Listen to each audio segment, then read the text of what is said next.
شروع اللہ کا نام لے کر جو بڑا مہربان نہایت رحم والا ہے۔ اے پیغمبر، اللہ سے ڈرتے رہنا اور کافروں اور منافقوں کا کہا نہ ماننا، بے شک اللہ جاننے والا ہے، حکمت والا ہے۔ اور جو کتاب تم کو تمہارے پروردگار کی طرف سے وحی کی جاتی ہے اسی کی پیروی کیے جانا، بے شک اللہ تمہارے سب اعمال سے خبردار ہے۔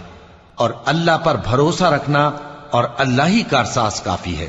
اللہ نے کسی آدمی کے پہلو میں دو دل نہیں بنائے، اور نہ تمہاری بیویوں کو جن کو تم ماں کہہ بیٹھتے ہو تمہاری ماں بنایا، اور نہ تمہارے لے پالکوں کو تمہارے بیٹے بنایا۔ یہ سب تمہارے منہ کی باتیں ہیں، اور اللہ تو سچی بات فرماتا ہے اور وہی سیدھا رستہ دکھاتا ہے۔ مومنو، منہ بولے بیٹوں کو ان کے باپوں کے نام سے پکارا کرو کہ اللہ کے نزدیک یہی بات درست ہے۔ اگر تم کو ان کے باپوں کے نام معلوم نہ ہو تو دین میں وہ تمہارے بھائی اور دوست ہیں۔